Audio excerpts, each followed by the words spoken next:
का स्पष्ट गाइडलाइन है कि प्राइवेट व्यक्ति, सरकारी व्यक्ति, कोई भी व्यक्ति घायल व्यक्ति को अस्पताल पहुंचा देता है। यूनिट बुलाना है, 100 वाहन बुलाना है, वीडियोग्राफर को। सर वहाँ कुर्सी लगी हुई थी। हाँ हाँ। कुर्सी के पीछे का जो दो पैर होता है, हाँ, उसी पैर के बगल में ऐसे रखा था। देखने वाले को लग जाएगा कि हाँ बहुत स्मार्ट तरीके से सिपाही आया, काम कर रहा है, सारा मामला इसने हैंडल कर लिया। इसका कागज़ है, एक पेन है, एक कार्ड मिला था। एक बार और जाइए आप लोगों को, क्योंकि आए दिन ये आ रहा है कि आप मौके पर जा रहे हैं, बहुत मेहनत कर रहे हैं, लेकिन आउटपुट नहीं मिल रहा। हमको एक अच्छा आउटपुट चाहिए किसी भी डिपार्टमेंट को। उसके आउटपुट से मतलब है कि आउटपुट क्या है। अब दिन भर मेहनत करें, कोई आउटपुट ही नहीं दें, तो हमको स्मार्ट वर्क चाहिए, ठीक है ना। बहुत लेबोरियस हैं, बहुत हार्ड वर्कर हैं, हमको कोई मतलब नहीं, हमको स्मार्ट तरीके से स्मार्ट वर्क चाहिए, हमको आउटपुट दिखाई दे, ठीक है। इसके लिए दोनों आदमी का एक टेस्ट लिया जा रहा है। एक इवेंट क्रिएट किया है हमने दोनों लोगों के लिए। एक इवेंट है जो क्राइम ब्रांच का अपना ऑफिस है, क्राइम इंस्पेक्टर साहब वाला, उसके इंस्पेक्टर साहब यहाँ बैठते हैं, तो एक साइड में मेज लगी है, वहाँ भी एक कुर्सी है, और एक जो अपनी जीना है, सीढ़ी है, दोनों जगह हमने एक एक पेन रखा है। आपको जाना है, घटने का मूल्यांकन करना है, परिस्थितियों का, और दोनों आदमी को लेके आना है। तो आप तुरंत जाइए, देखें कौन पहले ले आता है, क्या घटना को क्रिएट करता है, क्या घटना के बारे में समझता है। आप जाओगे सीढ़ी वाले पास में, ठीक है। आप लोग साइड में आ जाए इधर, क्योंकि वो लोग आएंगे तो ये अपना उसको उनकी रिकॉर्डिंग करेंगे। दोनों जगह पर हमने घटना क्रिएट किया है। एक एक पेन दोनों जगह रख दिया है। पेन के साथ साथ कुछ अन्य साक्ष्य भी हमने रखा है। और देखिए हार्ड वर्क और स्मार्ट वर्क में क्या अंतर है कि दोनों आते हैं, कौन पहले आता है, पहला तो ये मूल्यांकन करना है, कौन क्या लेके आता है, और लेके आता है क्या सारी चीज़ें एक साथ लेके आता है कि एक बार में पेन ले आएगा जाके, दूसरी बार में माचिस ले आएगा, तीसरी बार में कागज़ ले आएगा, चौथी बार में कुछ और लेके आएगा। तो हार्ड वर्कर हो गया, कई बार में जाके कई चीज़ ले आए। अब कोई एक ही बार में गया और पूरी घटना का मूल्यांकन करके, हालांकि इसमें लग रहा है दोनों स्मार्ट वर्क वाले लग रहे हैं लड़के, क्योंकि इतना टाइम लगने का मतलब कि ये सारे साक्ष्य कलेक्ट कर रहे हैं। लेकिन अब देखिए आते हैं तो क्या इनका होता है। आप लोग समझ पा रहे होंगे अब हार्ड वर्क और स्मार्ट वर्क का क्या मतलब है, कि हमको कम समय में अधिक आउटपुट दे देना है, और साथ में एक विश्वसनीयता बढ़ाना है, जनता में बढ़ाना। मान लीजिए कहीं एक्सीडेंट की घटना हुई, आप गए, एक बार में पता चला कि मरीज़ को हॉस्पिटल पहुंचाए, फिर आए थाने पर, दूसरी बार में गए तो टेम्पू लेके आए, तीसरी बार में गए तो मोटरसाइकिल लेके आए, चौथी बार में गए आप तो वहाँ से 4-6 साक्षियों को लेके आए। हैं, अब देखिए ये राजू आप कहाँ गए थे? क्राइम सर के ऑफिस में, जहाँ कुर्सी के पास में जो है सेकंड मेज लगा था, उसी मेज के पीछे तो वहाँ केवल पेन ही था। नहीं, इसका कैप वाला हिस्सा पूर्व साइड में, और ये इसके पास और घटनास्थल के पास और कुछ नहीं था। वहाँ और कुछ नहीं। एक बार और जाके देखिए, जाइए। आप पेन लेके आए, आप क्या क्या लेकर आए भाई? घटनास्थल सीढ़ी के जस्ट नीचे पड़ा हुआ था, ये कागज़ मिला था वहाँ पर। क्या घटनास्थल के आसपास कुछ और चीज़ें छुटी हुई हैं क्या? देखिए जा रहे हैं, अब तब तक होल्ड कर दो। और माचिस, गिलास और माचिस, आपके 5 चीज़ हो गए। आपको क्या मिल गया भाई? एक गिलास मिला, एक स्टेपलर मिला सर। हाँ। एक हाथ मिला। हाँ, रख लीजिए। अब देखिए आप लोग बैठ जाइए।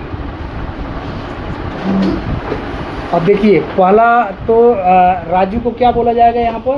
हार्ड वर्कर बोला जाएगा, क्योंकि इनको 3 राउंड जाना पड़ा, और 3 राउंड में ये 5 चीज़ें लाए।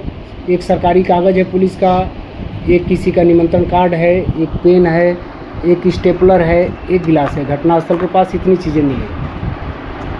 ये अपना अंकित गए तो 2 बार में लाए, तो इनकी अपेक्षा ये जो है स्मार्ट वर्कर हुए कि 2 बार में इन्होंने 5 चीज़ें अपना ला दिया, माचिस, गिलास है। ये जब आप लोग हाँ, घटनास्थल का वीडियो भी बनाया गया, ठीक है।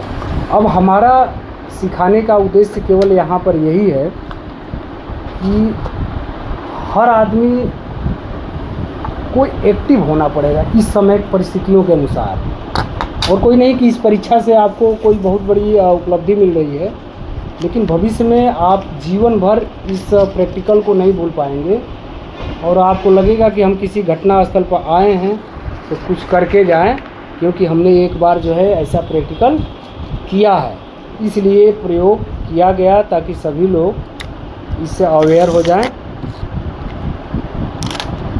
आपको 2-3 चीज़ें हमने इसमें लिख भी रखा है, ये चीज़ देखना है। देखिए, कहीं एक्सीडेंट होता है, सूचना मिली पीआरबी के माध्यम से या मेरे माध्यम से या ऑफिस के माध्यम से, आप भाग के गए वहाँ पर, तो आपको 2 चीज़ें बहुत तेज़ क्रिएट करना है। एक तो पब्लिक न्यूसेंस वहाँ ना हो, लाइन आर्डर डिस्टर्ब ना हो, उसके लिए हमको मरीज़ को चाहे अपने ही गाड़ी पर लादना पड़े, चाहे किसी प्राइवेट गाड़ी पर लादना पड़े, हम 108 के चक्कर में ना पड़े। हम दुनिया को समझा रहे हैं कि सुप्रीम कोर्ट की रूलिंग है कि कोई घायल व्यक्ति अगर गिरा है तो उसका प्रथम चीज़ वहाँ पर है उसका उपचार। आप मौके पर डिसीजन नहीं दे सकते हैं कि सर ये तो मर गया है, सर इसकी सांसें नहीं चल रही, सर ये बच नहीं पाएगा, हॉस्पिटल तक ले जाते हैं। ये हमारा काम नहीं है। हमारा काम है घायल को अस्पताल पहुंचाना। उसके लिए एजेंसी अलग बनी है कि वो बचाएगी, दवा इलाज करेगी, रेफ़र करेगी, क्या करेगी। हमारा काम वहाँ से चोटहिल व्यक्ति को चाहे कितना ही चोट कम लगा हो, ज़्यादा लगा हो, हॉस्पिटल पहुंचा देना है। सरकार ने एक एजेंसी बना रखा है। अगर आपका नज़दीक सरकारी अस्पताल है, आपने अपने नाम से रजिस्ट्रेशन करा दिया, तो पहले एक गुड सेरिमिटन चलता था जिसको नेक आदमी कहा जाता था। एक रजिस्ट्रेशन कराने पर 5,000 रुपये का सरकार की तरफ से उसको इनाम मिलता था। अब उसका नाम राहगीर पड़ गया है, अब उसका 25,000 हो गया है पिछले महीने से। 3 सालों से चल रहा था जिसमें केवल 5,000 था, अब हो गया है 25,000। सुप्रीम कोर्ट बेचना में अगर वो व्यक्ति अपना बयान नहीं देना चाहता है तो उसका बयान हम नहीं ले सकते हैं। ज़बरदस्ती उसको गवाह नहीं बनाएंगे कि वो लेकर हॉस्पिटल पहुंचाया, विवेचना की बात है। दूसरा, कोई भी प्राइवेट हॉस्पिटल उसका इलाज करने से मना नहीं कर सकता है, उसके खिलाफ मुकदमा तुरंत थाने पर दर्ज होगा। इसमें हम लोगों को तो गिड़गिड़ाना भी नहीं है कि हम मुकदमा हमारा नहीं दर्ज हो रहा है, यही अपना ही थाना है। कोई भी आप हॉस्पिटल में ले जाते हैं, किसी नज़दीकी हॉस्पिटल में अगर मना करता है कि हम घायल का इलाज नहीं करेंगे, उस थाने के खिलाफ, उस अस्पताल के खिलाफ मैं मुकदमा लिखूँगा और अस्पताल को गारंटी दे रहा हूँ आपके सामने कि सील भी करा दूँगा अगर कोई अस्पताल किसी घायल व्यक्ति को इलाज करने से मना कर देगा। ये सुप्रीम कोर्ट के अवमानना हो जाएगा अगर उसने मना कर दिया। तो 2 चीज़ें आपको ध्यान रखना है। एक तो हमको घायल को पहुंचाना है अस्पताल, चाहे सरकारी हो प्राइवेट। 108 का इंतज़ार नहीं करना है। कोई भी कार रोक कर, कोई भी टेम्पू रोक के अपनी गाड़ी, हमारा काम वहाँ से हो गया। दूसरा, अगर आपके साथ 2 आदमी हैं, एक आदमी लेकर हॉस्पिटल पहुँचे, दूसरा आदमी वहाँ का यातायात व्यवस्था सुचारू कर रहा है। तीसरा आदमी क्या करे, अगर तीसरा कोई है, थाने से फोर्स मंगा ले कि भाई यहाँ और भी फोर्स की ज़रूरत है, 2 आदमी के बस का नहीं है। और जो थाने के फोर्स जाए वहाँ से क्या करे, घटना में जो प्रयुक्त संसाधन है, गाड़ी है, मोटरसाइकिल है, कार है, बस है, जो भी है, उनको ले आके थाने पर दाखिल करें, तुरंत जीडी में दाखिल करें, सुरक्षार्थ दाखिल करें कि थाने पर इसको सुरक्षार्थ दाखिल किया जा रहा है। जब तक कोई वादी बन के आकर अभियोग नहीं पंजीकृत करा रहा है, ये थाने परिसर में सुरक्षा खड़ी रहेगी। एचएम को हिदायत किया गया कि इसकी देख रेख सुनिश्चित करें। ये जीडी में आपके होना चाहिए, गाड़ी आके थाने पर ऐसे नहीं परिसर में खड़े होना चाहिए। ले आइए, बाकायदा लिए कि इस इवेंट पर, इस सूचना पर मैं गया, ये इस इवेंट में प्रयोग वाहन है, इसको लाकर थाने पर सुरक्षा थाना परिसर में खड़ा किया गया। ये तो ये हो गया, लाइन आर्डर हो गया। अगर आपको लगता है कि बहुत ही ज़्यादा लाइन आर्डर है तो आपको वहाँ सोचना है कि किन किन लोगों को हमको सूचना देना है, कितना फोर्स मंगाना है। ये तो एक्सीडेंट की बात हो गई। ऐसे ही कहीं लाश मिल सकती है, कहीं हत्या की लाश मिल सकती है, कहीं लूट की घटना हो सकती है, कहीं डकैती की, कहीं चोरी की, कहीं मारपीट की, कहीं ज़मीनी विवाद, किसी भी प्रकार का घटना हो सकता है। उन घटनाओं में अगर आप स्मार्ट तरीके से वर्क करेंगे तो आपको बार बार दौड़ के थाने पर नहीं आना पड़ेगा कि एक बार एक आदमी को ले आए, दूसरी बार गए, दूसरे को ले आए, ये तो भूल गए साहब, तीसरी बार गए, तीसरी को ले आए, चौथी बार गए। एक बार मौके पर गए तो आप जैसे एक रूपरेखा विवेचना का बनाते हैं कि ये विवेचना मिलते ही, अब इधर तो नहीं चेक कोई अधिकारी कर रहा है, लेकिन हम लोग थे सिद्धार्थ संत कबीर नगर में, एक कार्य योजना बनती थी।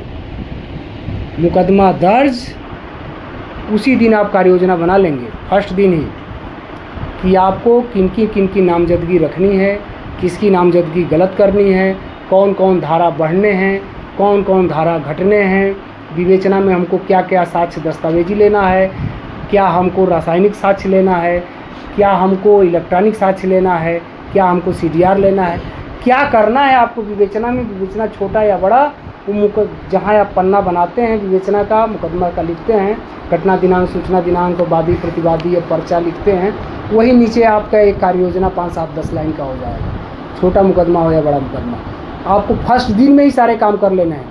सेकेंड दिन से आप आए, उस पर देखें क्या क्या काम हो गया, क्या बचा है, उसको करें, चार्जशीट लगाए। स्मार्ट वर्क और हार्ड वर्क का कंसेप्ट था।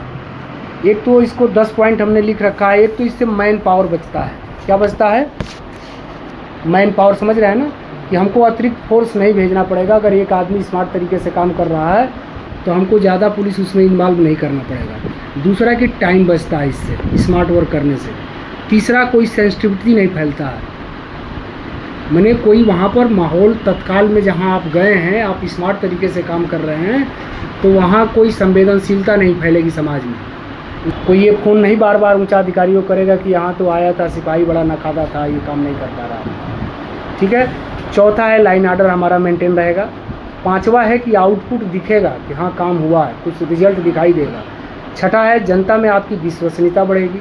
जनता में भी बढ़ेगी, जहाँ पर आप जा रहे हैं जनता देखेगी कि हाँ ये आदमी काम कर रहा है। और साथ साथ आपके जो कमांडर हैं, लीडर हैं, थाना प्रभारी की नज़र में भी आप लगेगा कि हाँ ये आदमी जा रहा है तो कुछ करके दिखा रहा है, खाना पूर्ति नहीं कर रहा है, तो हमारी नज़र में बढ़ेगा।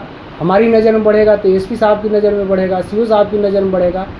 तो आपकी क्रेडिबिलिटी जो है अपने डिपार्टमेंट में बनी रहेगी।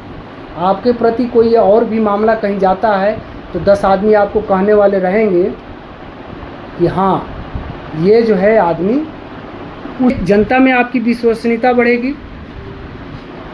आपके स्मार्ट वर्क करने से जनता में आपकी विश्वसनीयता बढ़ेगी। आपके कमांडर, आपके लीडर को आप पर भरोसा बढ़ेगा और समय आने पर उसका आपको बेनिफिट मिलेगा। अपने आप को विभाग के लिए आप उपयोगी बनाएंगे। इससे विभाग को गरज होगी आपको कि फलाने जगह फलाने सिपाही को, फलाने दीवान को, फलाने दरोगा को, फलाने इंस्पेक्टर को यहाँ बुलाया जाए, इसकी उपयोगिता यहाँ है, यहाँ पर ये आउटपुट दे सकता है। प्रत्येक लीडर आपको डिमांड करेगा कि हमारे यहाँ पोस्टिंग हो जाए, हमारे ज़िले में हो जाए, हमारे थाने पर हो जाए, हमारे सर्किल में हो जाए। और अन्य सहकर्मियों को आपको सीख और प्रेरणा भी मिलेगी कि यार ये आदमी ऐसा कर ले रहा है तो हमको भी ऐसा करने में कोई बुराई नहीं है। इसमें क्या करना रहता है आपको स्मार्ट वर्क में? ये तो हो गया कि स्मार्ट वर्क करने से फ़ायदे क्या हैं। इसमें करना क्या है आपको कि आपको सर्वप्रथम परिस्थितियों का मूल्यांकन करना है। जहाँ भी आपको ड्यूटी के लिए भेजा जा रहा है, जहाँ भी आपको आकस्मिक भेजा जा रहा है, तो आप जाइए वहाँ की परिस्थितियों का मूल्यांकन करिए कि क्या परिस्थितियाँ हैं, इस परिस्थिति में हमको क्या करना है। और वहाँ पर आपका अपने को कमांडर मानना है कि मुझे अगर यहाँ पर भेजा गया है, मैं भले ही हेड कांस्टेबल हूँ, मैं अभी इस परिस्थिति के लिए, इस घटना स्थल के लिए कमांडर हो गया। और वहाँ पर अपना एक विवेकपूर्ण निर्णय आपको लेना है अपनी सूझबूझ के साथ। भाई जितनी ही आपकी क्षमता है, भाई हम जाएंगे अभी किसी घटना स्थल पर, मैं अपनी सूझबूझ के अनुसार विवेकपूर्ण निर्णय लूँगा। अभी CO साहब आ जाएंगे तो CO साहब का स्तर थोड़ा और ऊपर है, वो अपने विवेक के अनुसार निर्णय लेंगे। SP सर आ जाएंगे, वो अपने विवेक, लेकिन आपका जो भी विवेक है उसको अपने को कमांडर मानते हुए वहाँ पर मौके का, और वहाँ पर आप एक सूझबूझ तरीके से निर्णय लीजिए कि मैं निर्णय पक्षपातपूर्ण और किसी की तरफ बायस होकर नहीं ले रहा हूँ, किसी की तरफ झुक कर नहीं ले रहा हूँ, मैं समान रूप से निर्णय ले रहा हूँ। ये निर्णय अंत तक भी कोई आएगा तो यही देखेगा कि यही निर्णय है। एक तो ये हो जाता है। आप जिस स्थान पर गए हैं वहाँ अपने को कमांडर मान लीजिए। ये वहाँ जाते ही सोचिए कि क्या क्या करना है हमको और यहाँ पर क्या क्या नहीं करना है। ये नहीं कहीं क्या करना है क्या नहीं करना है, ये आपको निर्णय लेना पड़ेगा। उसके बाद वहाँ से मौके से किसको किसको आपको सूचना देना है फ़ोन से, ये आपको करना है। किनको बुलाना है, कितना और फोर्स बुलाना है। कहीं मान लीजिए अज्ञात डेड बॉडी मिल रही है तो आपको बुलाना है, पानी में डूबा है तो गोताखोर को बुलाना है। किसको बुलाना है और किनको बुलाना है, ये आपको क्लियर करना पड़ेगा।